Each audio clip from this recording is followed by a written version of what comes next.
Good Morning San Antonio starts right now. This morning on GMSA, Texas Attorney General Ken Paxton impeached by state lawmakers. Why some say he was threatening them right before the vote. Plus, a man dead after an overnight shootout with San Antonio police. What we now know from the scene. Also coming up. Plus, it is Memorial Day weekend. A lot of people out and about this weekend. What can you expect if you have a grill out, a barbecue? Head to the lake. We're going to check in with Sarah Spivey in just a few moments. But for now, it is 6 o'clock this Sunday. It is May 28th. We only have a half-hour show today, so we're going to get right to it. Sarah Spivey, what can people expect out there? Good morning, Max. Yes, we are a GMSA duo this morning. Hey, take a look at live radar right now. You can see that there's a few showers moving through Uvalde. This is all that is left of some overnight storms that were very noisy west of San Antonio. Take a look at some of these rainfall estimates. In some spots in Valverde County, up to 4 to 5 inches of rain. But again, it's now calm around San Antonio too. We really didn't even see any rain really from this at all. It all died down before it made it to San Antonio, but that doesn't mean we're not going to see rain today. Here's a look at your weather headlines today. We will, however, only see isolated rain, particularly in the afternoon. So don't cancel your outdoor plans. Rain will only be isolated today. Tonight, storms will develop near the border, and that same storm system is going to allow for at least scattered downpours on Memorial Day, about 40 to 50% coverage. So we've got a lot to go through over the next couple of days. I'll have the details for you coming up in just a bit. Max. Thank you, Sarah. Right now, we want to get to some late breaking news. A major traffic situation on the I35 South Ramp just north of downtown.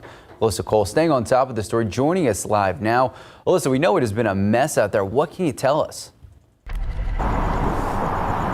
Yes, good morning, Max. As you mentioned, I am in that central area right now.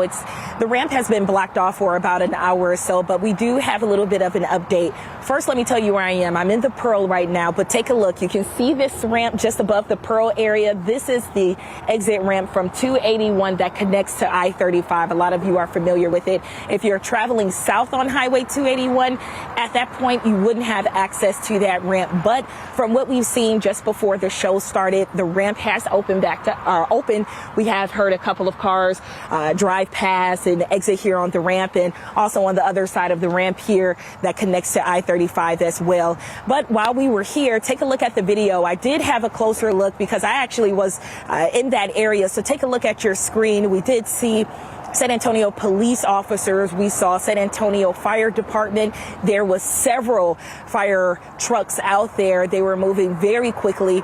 At the time, right before the 5 o'clock hour, that's when the police came out and they shut down the ramp. There were several other drivers on that ramp, but they were able to exit just fine in a safe manner. But for now, it has cleared up. So anybody traveling this route, the 281 to I-35 South Laredo exit, you should be able to exit safely now. And that's all we have for you at this moment. It is pretty open. We can hear the cars driving by, so you should have a pretty safe commute this morning. But for now, reporting downtown, Alyssa Cole, KSAT 12 News. Thank you, Alyssa. New this morning, one man dead after a shooting on the west side last night. San Antonio Police Chief William McManus actually on the scene, telling us that officers were called out to Nogolito Street. That's when they found a man walking around with a gun, allegedly shooting his gun as he was walking the streets. When officers approached the man, he allegedly pointed his weapon at the officers. Officers then fired 4 shots at the man. He was taken to the hospital where he died. This obviously is an ongoing investigation. We expect to learn more info throughout the day. And another shooting to tell you about this morning. Police saying they're now questioning possible suspects after a deadly shooting on the south side. So take a look. This one happening just before 10 p.m. last night. This is the 700 block of Cantrell Drive. That's near Commercial Avenue. Investigators on the scene say police received a call for a shooting in progress. When they arrived, they found a man in his 40s, shot several times, dead at the scene. Now, witnesses say they saw suspects run away. Police say those possible suspects found in the area, taken downtown for questioning, but asking for the public's help. If you have any information that can help with the investigation, you're asked to call police immediately. Meanwhile, San Antonio fire investigators working to figure out what exactly sparked this apartment fire on the city's north side. flames seen here in the 500 block of Heimer Road. That's near 281 in East Bitters. Now, these flames seen just before 10 last night. Now, luckily, everyone inside 2 different apartments able to make it out safely. Crews were able to rescue a few animals. We're told that the residents were going to be staying with family for now. No injuries reported. Now to the top story we've really been following since the investigation unfolded. The Texas House voting overwhelmingly to impeach Attorney General Ken Paxton. The final tally from that vote, 121 to just 23. He is now suspended from his official office. So the next step? Well, the Texas Senate will hold a trial. 20 articles of impeachment allege abuses, including taking bribes, abusing public trust, and making false statements on official documents and records. Now, accusations also include Paxton allegedly obstructing justice in a separate securities fraud case pending against him. Most recently, Paxton settling a lawsuit which resulted in him owing $3.3 million to his former aides who accused him of corruption. I would like to point out that several members of this House, while on the floor of this House doing the state business, received telephone calls from General Paxton personally, threatening them with political consequences in their next election. In the aftermath of the vote, Paxton taking to Twitter to respond. He wrote that he's grateful to have the support of millions of Texans. He called the House's action illegal, unethical, and unjust. He said he looks forward to a quick resolution in the Texas Senate. Paxton believes his impending trial is going to be fair and it is going to be just. Governor Greg Abbott is expected to appoint a temporary replacement, but unclear when exactly that may happen. Now to the latest on that Amber Alert that went across the state yesterday. We told you about it when that notification was sent. El Paso police still searching for 4 children, all believed to be in danger.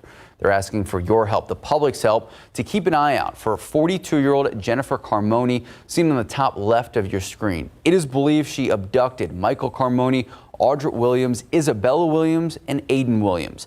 They range from 4 years old to 16 years old. Michael Carmoni having a height of 3'4", Aiden Williams as tall as 5'8". Jennifer Carmoni last seen driving in El Paso in a 2004 black Ford F-150. The license plate reads BE88718. Anyone with any information asked to call the El Paso Police Department. That number on your screen, 915-212-4040. And San Antonio police, they are still searching for Zyla Fox, 2 years old, black hair, brown eyes. Also searching for 9-year-old Camille Sykes. Black hair, brown eyes. Police also searching for 29-year-old Julio Navarre Trevino in connection with these 2 children's abduction. The suspect allegedly driving a gray 2008 Saturn Aura with a Texas license plate number WS6018. If you have any information that can help in the case, you're asked to call San Antonio Police immediately. And some of the biggest news across the country overnight after several weeks of tense negotiations, President Joe Biden and the House Republicans reaching an agreement in principle to raise the debt ceiling and the cap ceiling. Well, the drama no means over. The deal still needs to be voted on, so only time will tell.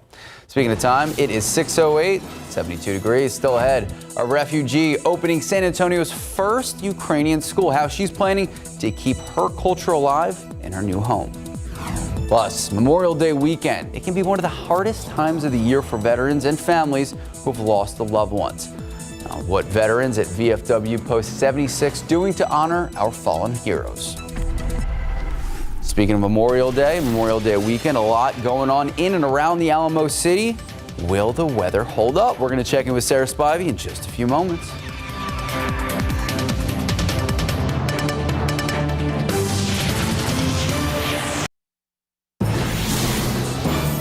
Well, this may be a surprise for some, but if you missed out on any Fiesta events this year, don't worry. Happening today is Deco Fiesta. It had to be rescheduled due to rain, but now organizers say it is back and it is better.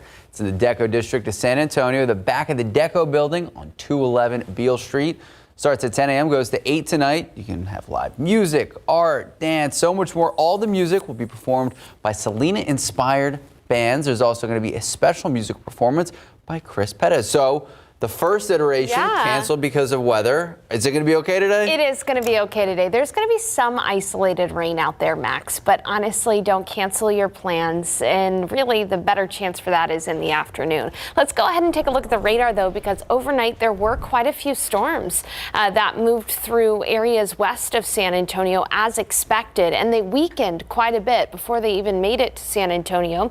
All that's left right now are some showers moving through Sabinal and Uvalde, toward Pearsall as well. I want to talk, though, about some of the rain that we saw, how much rain fell. Let's go ahead and look at some of these rainfall amounts. Really, Valverde County, the big winner as far as rainfall goes. Some of these areas like near Comstock and right over Lake Amistad Lake Reservoir, about 3 to 4 inches of rain fell. Now, we expect late tonight that once again storms are going to develop west of San Antonio and weaken as they try to make it to San Antonio. So let's get into the forecast. Outside right now, it's 72 degrees. It's very muggy. You can see which areas got rain. 64 in Rock Springs and 68 in Uvalde. It's 67 in Uvalde, 70 in Converse, 71 at Stinson, 70 in Bulverde, and 70 in New Braunfels. All right, I'm showing you the satellite and radar right now. If you've got friends and family in Laredo, they're getting some showers and storms. This is what's left over from those storms that moved through Del Rio.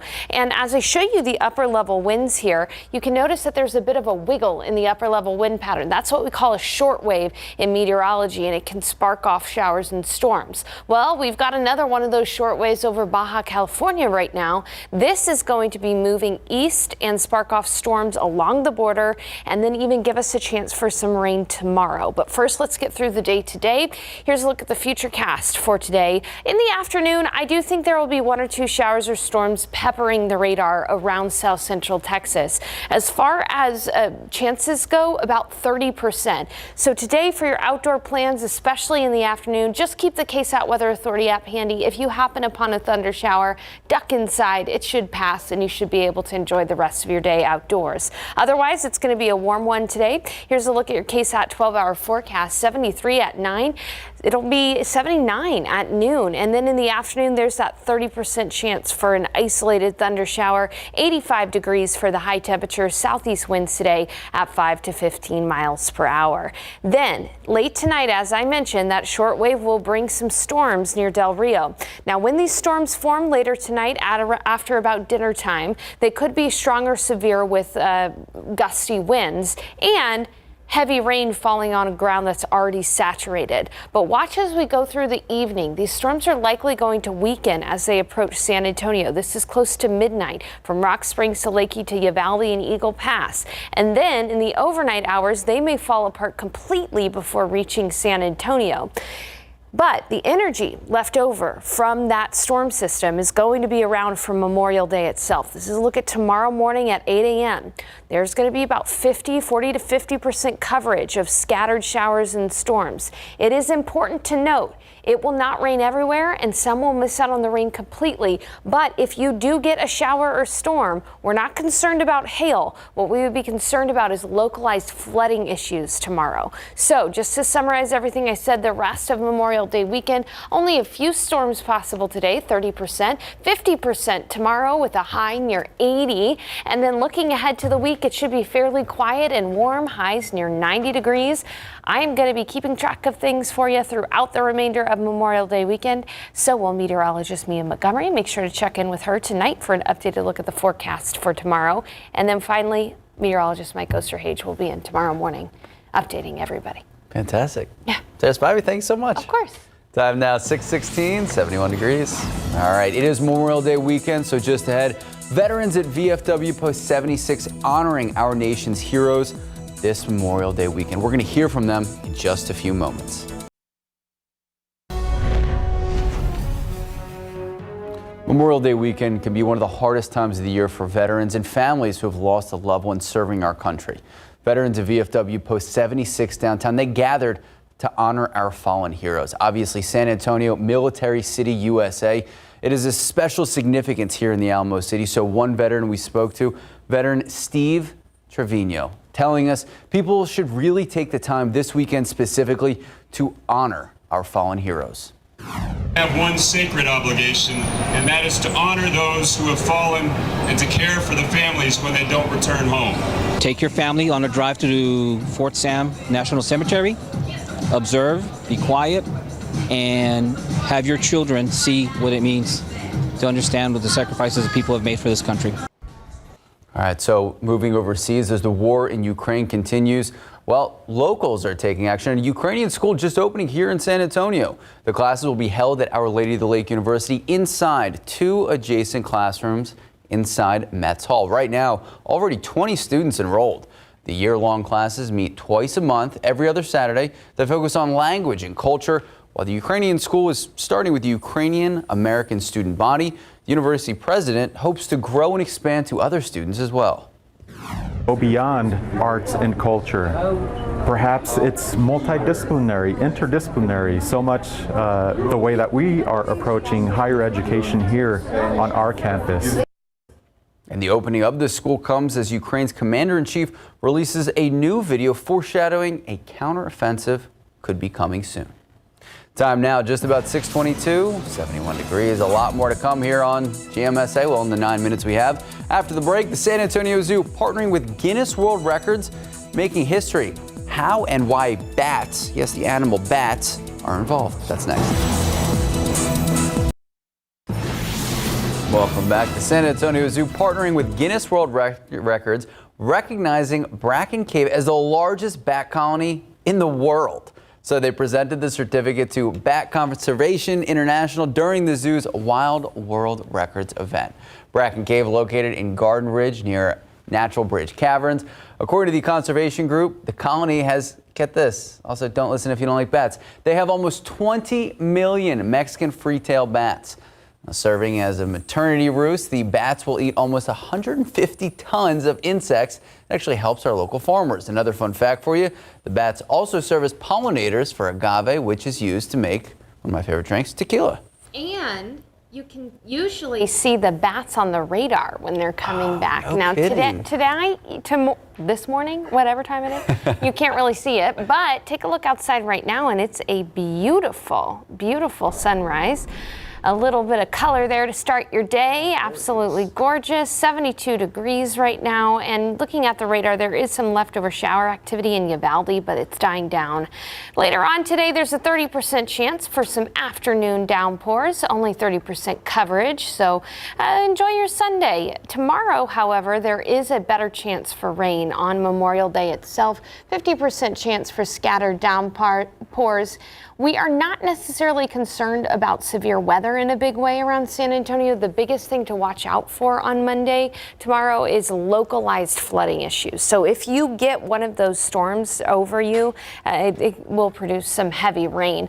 Again, the biggest thing to keep in mind is enjoy your weekend, rest of your weekend. Just make sure to have access to a radar. We've got one on our KSAT Weather Authority app, and we're going to be continuing to update you. Now, looking ahead to next week, it's going to be warm and humid. Temperatures are going to be in the upper 80s, but it's going to feel like it's in the low 90s all week long. And the reason for that is high humidity. So hopefully we get a little bit more rain in the rain gauges tomorrow. I know that the long summer months tend to be dry, so it would be great if we could end up getting some rain in the rain gauges there, Max. So I don't know, are you going to do anything tomorrow? So tomorrow I'll be here working. Yeah, so hopefully, knock on wood, there's wood here somewhere. There's not too much flooding because, you know, we're going to be here 3:30 a.m. It'll be localized. Okay. So I think that there's not going to be any widespread issues, but the thing is localized at best. All right, so we've gotten a lot of rain in the last couple of weeks. Yeah. It's been fantastic when there hasn't been localized flooding and ponding on the roads. Has that compensated for, you know, the drought, what we saw? We have seen that drought really, really improve. You know, it'll take me some finagling, but I could maybe get the graphic up there. I don't know. Yeah, we've been able to see. I think we have some time. We might as well. I'll go grab it. Yeah, we've been able to see the drought improve. Sorry, I got to leave you right there. It's okay. You're leaving me by lonesome. It's all right. Oh, my goodness. But yeah, we've been able to see the drought monitor improve quite a bit. The exceptional drought that was across the hill country is a lot thinner now, which is really great. So here's a look at that graphic. So you can see that there's still some exceptional drought from Kerrville down to Sisterdale, But the thing is, this has been a major improvement. And as we zoom out, you can see that the drought is really starting to thin out around San Antonio too. The problem is that our area lake levels are still really low. So we can actually bring up some of those lake levels too. When we look at the lakes, the biggest thing that stands out to me more than anything, Max, is Medina Lake, which is only 5% full. Yeah, so it's 83 feet below the conservation pool. So what it would take in order to find Medina Lake really filling up there would unfortunately be a flooding event. And as I mentioned, tomorrow with a 50% chance for scattered downpours, we really only expect some localized flooding. And I do have to mention, there will be people tomorrow who don't see any rain at all. That's the nature of scattered showers and storms. So you heard it from me. Keep the radar handy. If you get rain, good on you. If you don't, that's the nature of the forecast tomorrow. And I know a lot of people enjoying the 3-day weekend, but take time tomorrow. Remember why we have the day off. Yes. It is Memorial Day. You heard from Officer Trevino earlier why it is so important. But for now, thank you so much for joining us. Have a great rest of your weekend.